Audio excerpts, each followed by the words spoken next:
자, 오늘 다 같이 읽으실 성경 말씀은 요한일서 3장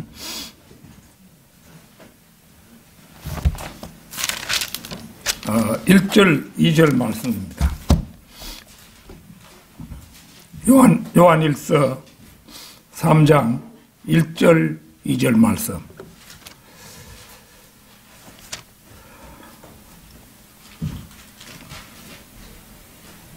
다 찾으신 줄 알고 받들어 읽겠습니다. 보라, 아버지께서 어떠한 사랑을 우리에게 주셔서 우리로 하나님의 아들들이라 불리게 하셨는가. 그러므로 세상이 우리를 알지 못하나니 이는 세상이 그분을 알지 못했기 때문이라. 사랑하는 자들아, 이제는 우리가 하나님의 아들들이라. 우리가 어떻게 될 것인지는 아직 나타나지 아니하였으나 그가 나타나시면 우리가 그와 같이 되리라는 것을 아노니 이는 우리가 그분 그대로 그분을 볼 것이기 때문이라.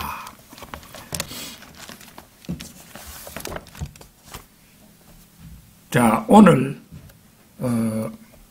하나님의 아들들의 영광을 기억하라. 하나님의 아들들의 영광을 기억하라.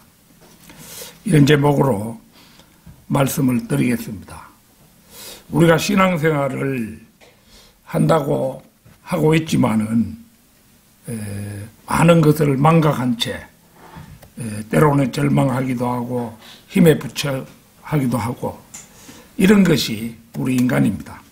오늘 말씀을 각별히 경청하셔서 좋은 양식을 삼으시기 바랍니다. 하나님의 아들들은 성경에 12번 언급되고 있습니다. 구약에서 6번, 신약에서 6번이 각각 언급되고 있습니다. 이 중에서 구약은 창세기에 2번, 욥기에 3번, 호세아서에 1번인데 호세아서에 나온 1번을 제외한 5번은 하나님의 천사들을 가리킨 말입니다. 호세아서 그 말씀은 이스라엘 민족을 가리킨 것으로 그렇게 제가 보건대는 이해가 돼요. 그러나 이제 신약 시대에 들어오면 하나님의 아들들은 그 해석이 180도 달라집니다. 일반 개신교회들에서는 하나님의 아들들에 대한 이것의 그 해석을 옳게 정립시키지 못하고 있어요. 내가 몇 사람들한테 얘기를 들어본 적이 있습니다. 요한복음 1장 12절을 찾겠습니다. 요한복음 1장 12절.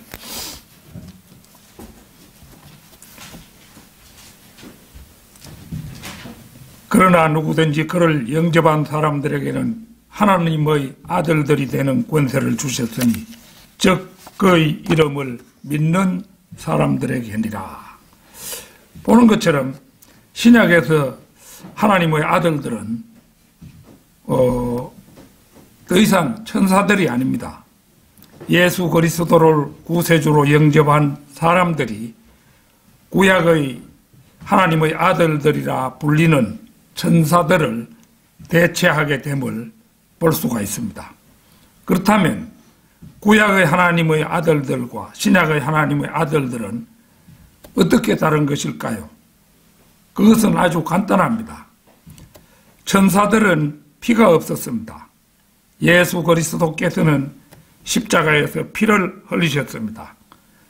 그분께서 흘리신 피는 오직 피를 가진 창조물만을 구속할 수 있었습니다. 즉 그분의 피는 오직 아담으로부터 피를 물려받은 죄인들의 죄값을 치를 수가 있었습니다. 또 하나는 천사들은 안전이 보장되어 있지 않다는 것입니다. 요한계시록 12장 4절을 보면 그런데 그의 꼬리로 하늘의 별 3분의 1을 끌어다가 땅에 던지더라. 또 그 용이 아이가 태어나자마자 삼키려고 출산하려는 그 여인 앞에 서 있더라. 이런 말씀이 나오는데요. 보다시피 그들 중 3분의 1이 장차 언젠가 땅에 던져지도록 되어 있는 것을 볼 수 있습니다. 이 땅에 던져진다, 이 말은 이 천사들 가운데 3분의 1이 앞으로도 이제 하나님을 배반할 것이라는 그런 말씀이죠. 그러나 구원받은 우리 그리스도인들은 구원이 영원토록 보장되어 있어서 영원히 안전하게 됩니다. 예수 그리스도께서 우리의 죄값을 치르셨기 때문입니다. 그런데 개역성경을 보면 요한복음 1장 12절 말씀이 하나님의 아들들이 하나님의 자녀들로 변개되어 있는 것을 볼 수 있습니다. 이렇게 되면 중요한 진리 하나가 가려진 것이 되고 맙니다. 즉 여기서 하나님의 아들들이 된다는 것은 우리가 부활할 때에 남자와 여자로 부활하는 것이 아니라 마태복음 22장 30절 말씀 그대로 부활 때에는 그들은 장가도 시집도 가지 아니하고 하늘에 있는 천사들과 같으니라. 이것이 이제 옳은 진리인데요. 곧 천사들이 33살 반의 남자들인 것처럼 여자든 남자든 모두 훗날 남자로 부활할 것을 보여주는 진리인 셈인데 자녀로 되면 그 진리가 사라지고 마는 것입니다. 오늘 본문 말씀도 개역성경은 자녀라는 변개를 벗어나지 못하고 있음을 볼 수 있습니다. 이러한 성경 변개자들의 의도는 뻔합니다. 아들만 있으면 요즘 같은 민주주의 사회에서 여성들이 제외되므로 남녀 평등의 정신을 손상시키지 않느냐는 것입니다. 하나님의 말씀의 높은 진리를 깨닫지 못하고 민주주의의 남녀 평등에만 길들어 자신들의 오류를 범하고 있는 것입니다. 하나님의 아들들의 영광을 기억하라. 첫째는 휴거의 영광입니다. 오늘의 본문 말씀이 말씀하고 있는 바가 바로 그것입니다.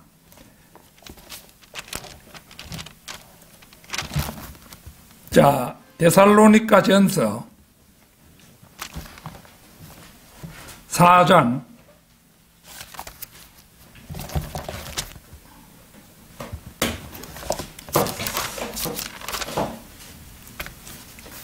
13절에서 17절, 우리가 너무 많이 찾아보는 성경 구절인데요.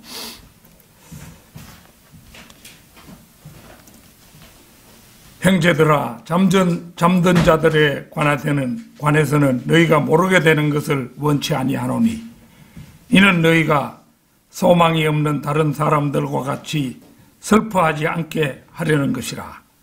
예수께서 죽었다가 다시 살아나신 것을 우리가 믿는다면 그와 같이 하나님께서 예수 안에서 잠든 자들도 그와 함께 데리고 오시리라. 우리가 주의 말씀으로 너희에게 이것을 말하노니 주께서 오실 때까지 살아남아 있는 우리가 잠들어 있는 자들보다 결코 앞서지 못하리라. 주께서 호령과 천사장의 음성과 하나님의 나팔 소리와 함께 하늘로부터 친히 내려오시리니 그러면 그리스도 안에서 죽은 자들이 먼저 일어나고 그리고 살아남아 있는 우리도 공중에서 주와 만나기 위하여 그들과 함께 구름 속으로 끌려 올라가리니 그리하여 우리가 영원히 주와 함께 있으리라. 성도들의 몸이 들려 올라가는 순서는 잠든 자, 곧 죽은 자들이 먼저이고 그 다음이 산 자들입니다. 이때 우리는 그리스도와 똑같은 영광스러운 몸을 입게 될 것입니다. 구름 속으로 끌려 올라가리니. 물론 이 구절은 그리스도의 지상 재림이 아닙니다. 왜냐하면 그리스도의 심판석과 어린 양의 혼인식이 재림보다 먼저 일어나기 때문입니다. 이때는 누구도 지상으로 내려오지 않습니다. 오히려 모든 자가 위로 올라갈 뿐입니다. 한 곳 더 보겠습니다. 고린도전서 15장 51절에서 53절입니다.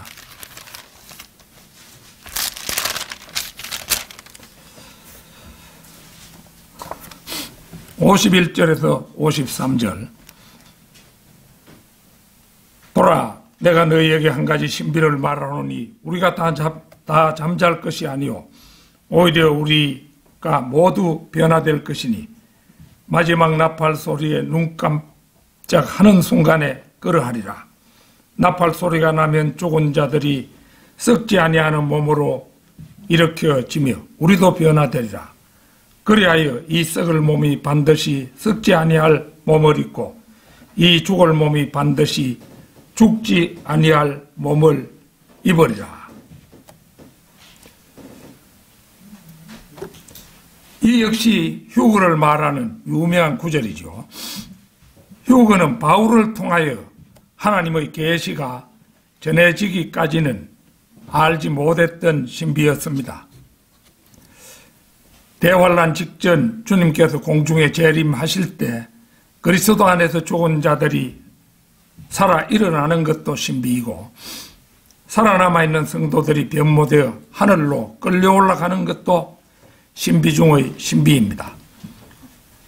모든 일은 눈 깜짝하는 순간에 일어납니다. 이 썩을 몸이 반드시 썩지 아니할 몸을 입고 이 죽을 몸이 반드시 죽지 아니할 몸을 입으리라. 이 구절에서는 두 가지 부류의 사람들을 나누어 언급하고 있습니다. 첫째 부류는 이미 죽어 땅에 묻힌 사람들, 즉 그 몸이 땅 속에서 이미 썩어버린 사람들. 그리고 둘째 부류는 아직 살아있으나 죽을 수밖에 없는 사람들입니다. 이미 죽어 땅 속에서 썩어버린 사람들은 다시는 썩지 않게 새 몸을 입고 살아납니다. 그리고 살아있어도 죽을 수밖에 없는 몸을 입고 있는 사람들 역시 죽지 않는 새 몸으로 갈아입고 영원히 살아있게 되는 것입니다. 하나님의 아들들의 영광을 기억하라. 둘째는 주님과 똑같은 몸을 입는 영광입니다. 아직 나타나지 아니하였으나 오늘 본문 말씀에 나오는 대목이지요. 이 말씀대로 우리의 진정한 모습은 아직 나타나지 않았습니다. 로마서 8장 19절에서 23절 찾겠습니다. 로마서 8장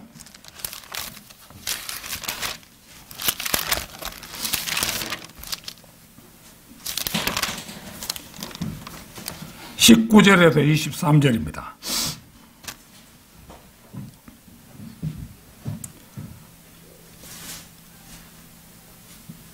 피조물이 간절한 기대를 가지고 하나님의 아들들이 나타날 것을 기다리고 있으니 피조물이 허무한 데 굴복하는 것은 자의가 아니요 오직 소망 가운데 그것들을 굴복케 하시는 그분 때문이며 피조물 자체도 그 썩어짐의 속박으로부터 해방되어 하나님의 자녀의 영광스러운 자유에 이를 것이기 때문이라.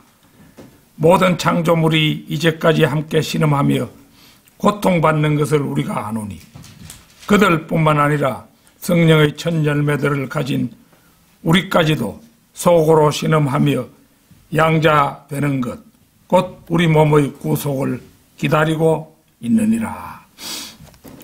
우리 몸의 현재 상태는 여기 나타난 그대로입니다. 모든 피조물들은 하나님의 아들들의 아들들을 기다리고 있고 하나님의 아들들인 우리도 아직 불완전한 몸으로 신음하면서 우리 몸의 구속을 기다리고 있는 것입니다. 모든 창조물이 이제까지 함께 신음하며 고통받는 것을 우리가 아노니. 짐작하거나 느끼는 게 아니라 우리가 안다고 말씀합니다. 이것은 신음하며 고통받는 것을 단순히 아는 정도가 아니라 어째서 지금 신음하고 고통받고 있는지 그 이유까지도 확실히 안다는 뜻입니다. 특히 요즘 오미크론 사태가 극도로 넓게 퍼져서 많은 사람들이 고생하고 죽고 하는 이런 속에 고통받고 있는 것을 생각해 보면 너무도 절실하게 와닿는 말씀이죠. 정글 세계에서는 자비나 용서의 법칙이 통하지 않습니다. 그래서 사자 앞에서 사슴이 살려달라고 비는 법이 없고 일단 잡히면 순순히 목숨을 내놓습니다. 자연은 결코 용서를 모릅니다. 자연은 이처럼 거칠기가 이루 말할 수 없습니다. 자연은 무엇인가 단단히 잘못되어 있는 것입니다.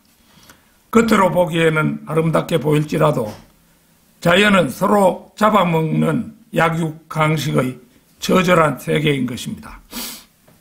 진화론자들은 이러한 질서를 통하여 세계가 발전되고 향상되어 간다고 가르칩니다. 그들은 자연 세계가 잘못되어 있다는 사실을 그대로 받아들이려 하지 않습니다. 그러나 정작 자연의 피조물들은 자신들에게 문제가 있다는 사실을 잘 알고 있다는 것입니다.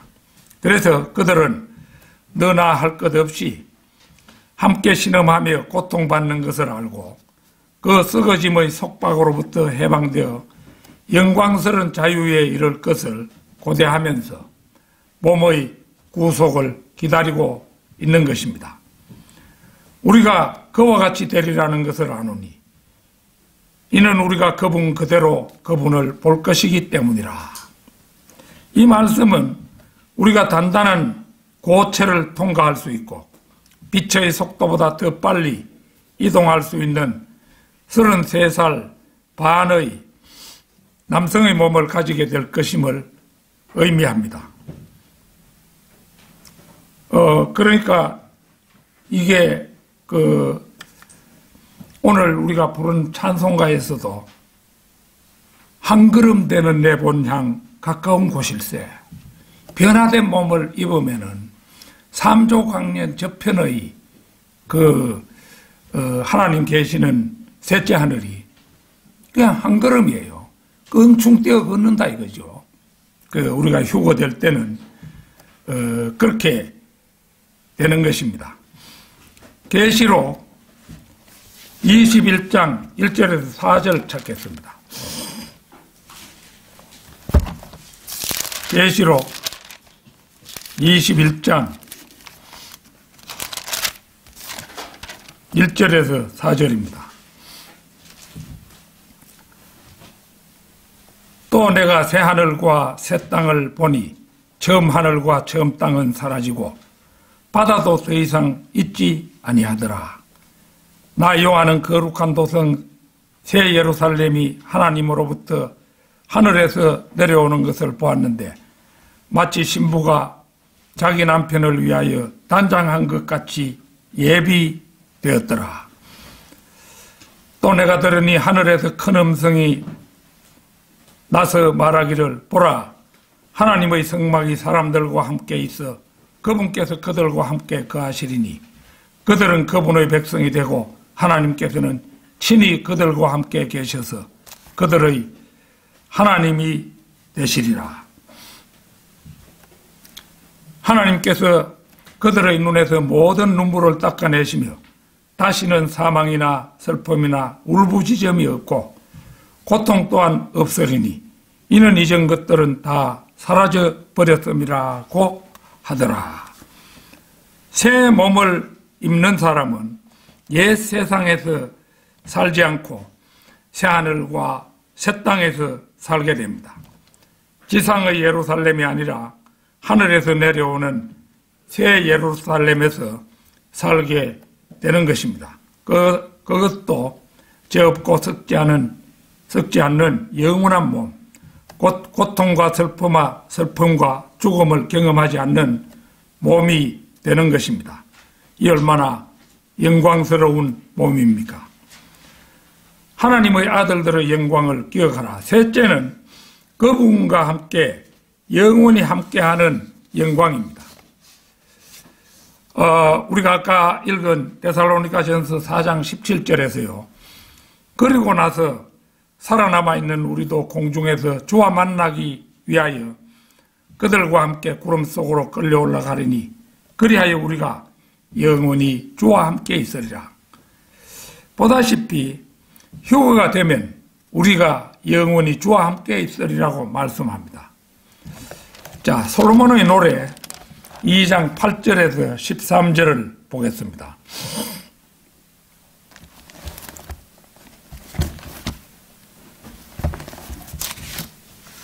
이 2장 8절에서 13절입니다.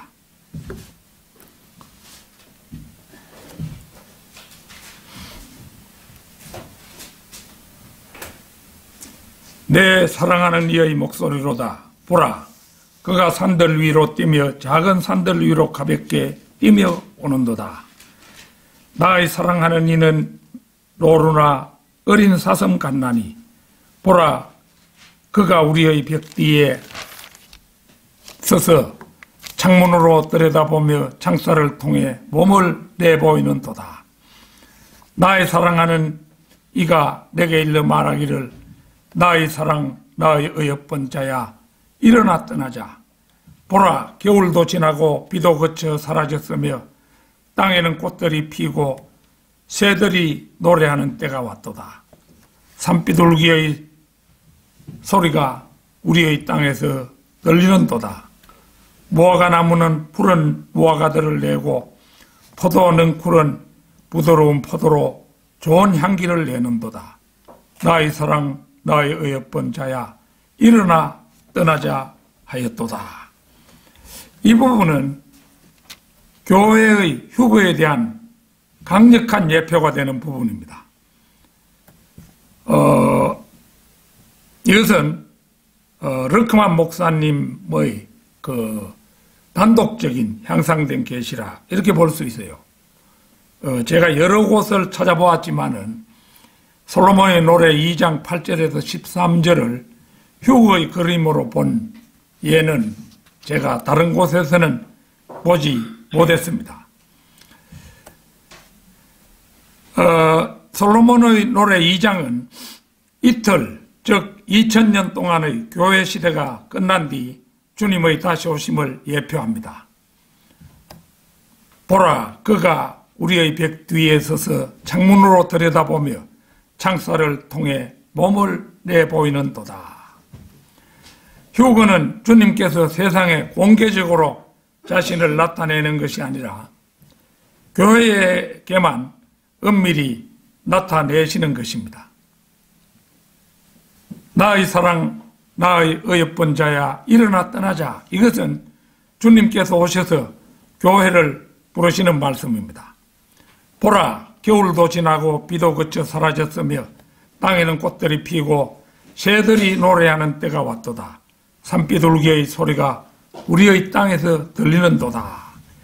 여기서 우리는 휴거의 시점을 알 수가 있습니다. 이 부분에 따르면 휴거가 일어나는 시기는 봄입니다. 겨울도 지나고 비도 그쳐 사라졌으며 이렇게 말하고 있기 때문입니다.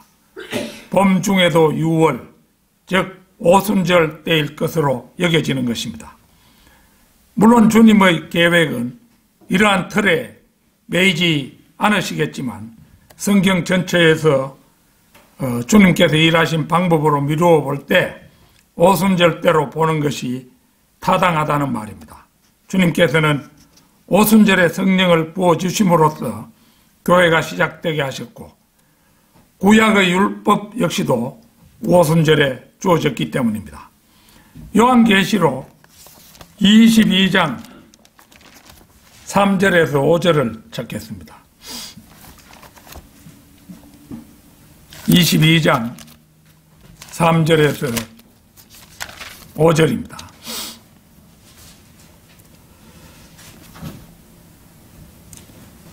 다시는 저주가 없고 하나님과 어린 양의 보좌가 그 안에 있을 것이며 그의 종들이 그를 섬기리니 그들은 그의 얼굴을 볼 것이며 그의 이름이 그들의 이마 위에 있으리라. 거기에는 밤이 없겠고 촛불도 햇빛도 필요하지 아니하리니 이는 주 하나님께서 그들을 비추시기 때문이라. 그들이 영원 무궁토록 통치하리라. 창세기를 보면 저녁이 되며 아침이 되니 첫째 날이더라 와 같은 말이 6일째까지는 계속해서 나옴을 볼 수가 있습니다. 그러나 7째 날에는 저녁과 아침이 없습니다. 이것은 천년왕국에서 영원으로 이어지는 예표라고 할 수 있습니다. 천년왕국 기간의 아침은 바로 영원으로 이어져 영원히 지속이 되는 것입니다. 그들은 바로 새 예루살렘에 사는 사람들인데 여기에는 환난 성도들이 포함되지만 바로 우리 그리스도인들이 주축을 이룰 것입니다. 그리하여 영원 무궁토록 주와 함께 통치하게 될 것입니다. 하나님의 아들들의 영광을 기억하라. 넷째는 세상이 그들을 알지 못하는 아들들의 영광입니다. 오늘의 본문 말씀은 세상이 우리를 알지 못하나니 이는 세상이 그분을 알지 못했기 때문이라.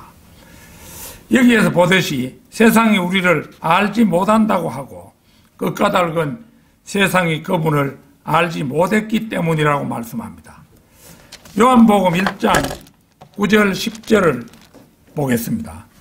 요한복음 1장 9절 10절입니다.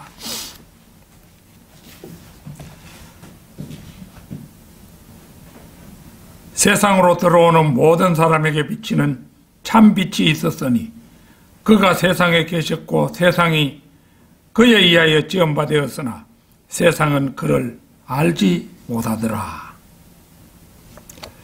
참 빛은 그리스도께로부터 비춰오는 영적인 빛입니다.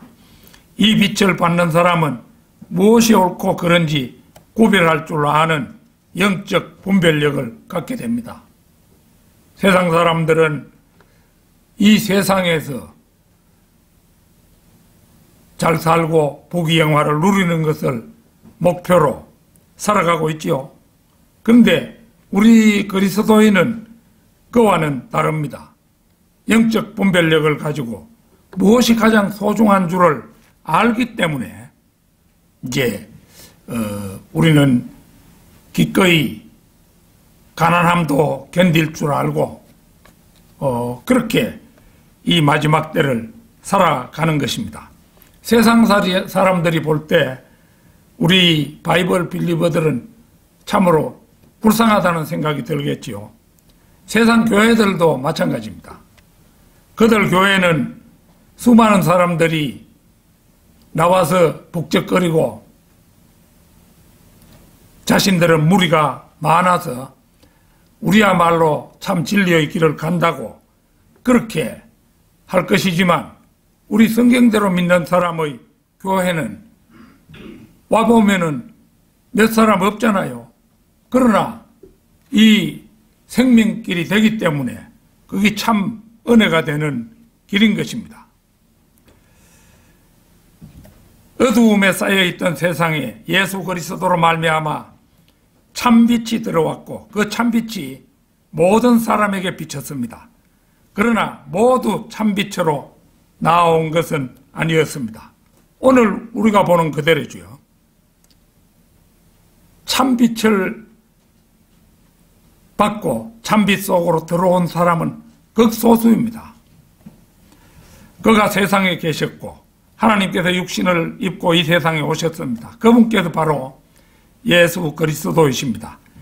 세상은 그분에 의하여 지음받았습니다. 그런데도 세상은 그를 알지 못하더라고 이 구절은 말씀합니다. 요한복음 17장 14절을 찾겠습니다.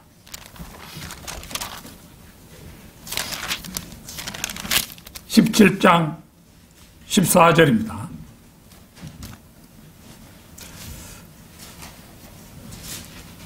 내가 그들에게 아버지의 말씀을 주었더니 세상이 그들을 미워하였나이다. 이는 내가 세상에 속하지 아니한 것 같이 그들도 세상에 속하지 아니하기 때문이옵니다. 구원받고 거듭나 하나님의 자녀가 된 우리는 예수 그리스도께로부터 하나님의 말씀들을 받았습니다. 하나님의 자녀가 된 우리는 더 이상 세상에 속하지 않기 때문에 이 말씀이 없으면 살아갈 수가 없습니다. 그렇게 되자 세상이 우리를 미워합니다. 우리가 전에 이 경주 시내에 사는 기존 교회들이 그 인쇄물을 만들어 가지고 우리 교회 사진을 찍어 가지고 이단 중에 하나라고 공고한 사실을 기억하지요. 그들은 진리를 미워하기 때문에 그런 짓을 하는 것입니다. 그럴 수밖에 없는 것이 이 세상 통치자는 진리에 대적하는 마귀이기 때문입니다. 우리는 모두 거듭나기 전에는 세상에 속했습니다. 그러나 하나님의 은혜로 이 악한 현 세상으로부터 빠져나왔습니다. 우리의 혼이 하나님께로 이겨옴을 당한 것입니다. 바꾸어 말하면 이 세상의 통치자 마귀가 우리들을 빼앗긴 것입니다. 그러므로 세상이 우리를 미워하는 것은 당연합니다. 만일 우리가 아직도 세상으로부터 사랑받고 있다면 우리에게는 무언가 문제가 있는 것이 틀림없습니다. 거듭난 사람은 더 이상 세상에 속한 사람이 아닙니다. 왜 그렇겠습니까? 우리는 예수 그리스도 안에서 새로운 피조물로 태어났기 때문입니다. 누구든지 그리스도 안에 있으면 새로운 피조물이라. 고린도후서 5장 17절 말씀이지요. 또 우리는 시민권이 하늘에 있는 사람이죠. 빌립보서 3장 20절에 나와 있죠. 하늘에 썩지 않고 더럽지 않고 세잔하지 않는 유업이 간직되어 있는 사람이죠. 베드로전서 1장 4절 말씀 그대로입니다. 고린도후서 2장 14절에서 16절 찾겠습니다.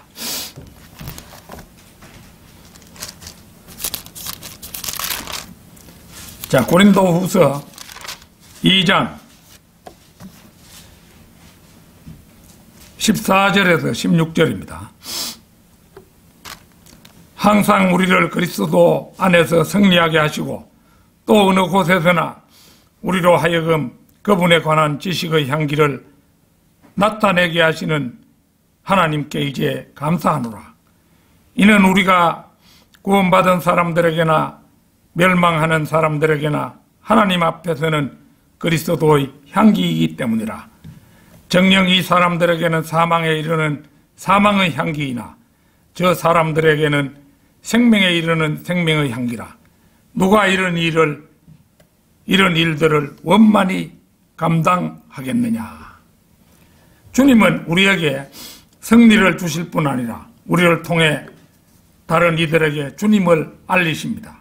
따라서 어디를 가든 예수 그리스도를 위해 크게 말해야 합니다.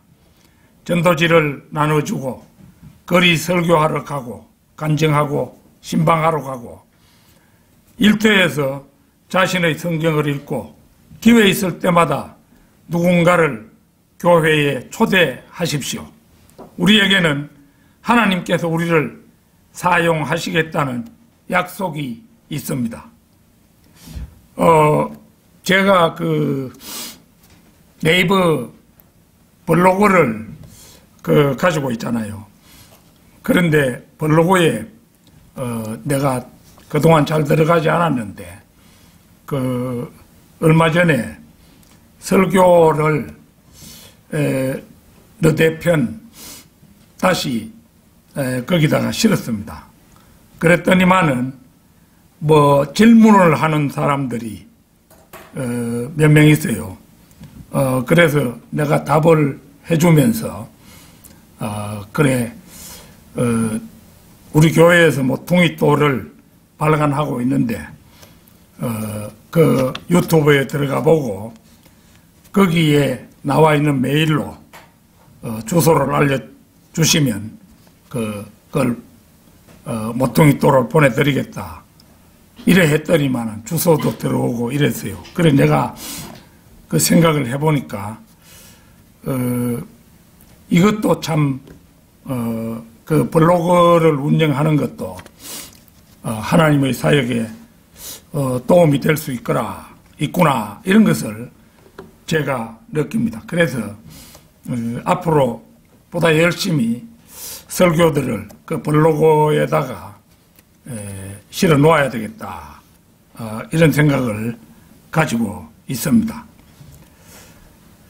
그리스도인이 밖으로 나가 주님을 위해 뭔가를 할 때 그것은 주님께 향기롭게 여겨집니다. 그리스도인이 주님께 올바른 방법과 올바른 동기로 드리는 예배는 그 냄새가 구원받은 사람과 멸망하는 사람들에게 다르게 여겨집니다. 잃어버린 죄인들에게는 그리스도를 위해 그렇게 행해지는 일들이 사망의 악취로 여겨집니다. 그들에게 그것은 썩은 시체 냄새입니다. 만약 우리가 올바르게 산다면 구원받지 못한 경건치 않은 자들은 우리를 못 견뎌 합니다. 그러나 우리가 주님을 위해 올바르게 살아가는 또 다른 그리스도인들을 볼 때 그것은 생명의 냄새가 되는 것입니다. 결론적으로 그리스도인들은 앞으로 놀라운 영광이 보장되어 있지만 육신적으로는 아직 구원받지 못했기 때문에 자칫 연약해져서 절망에 허우적일 때가 적지 않습니다. 그러나 우리는 그때마다 오늘 본문 말씀 1절 하나님께서 어떠한 사랑을 우리에게 주셔서 우리로 하여금 하나님의 아들들이라 불리게 하셨는가, 이 말씀을 곰곰이 생각해보고 하나밖에 없는 독생자를 보내어 그를 십자가의 질고를 지게 하심으로 말미암아 우리를 구원하셨음을 생각해보고 그 의기소침한 가운데서 다시 결의를 다져야 할 것입니다. 그리스도인은 놀라운 영광이 우리를 기다리고 있는 영광의 주인공들입니다. 그가 나타나시면 우리가 그와 같이 되리라는 것, 바로 33살 반의 그분의 몸으로 변화될 것이라는 사실을 확신하며 오늘을 꿋꿋하게 견디는 성도 여러분이 되시기를 축원합니다. 다 같이 기도드리겠습니다.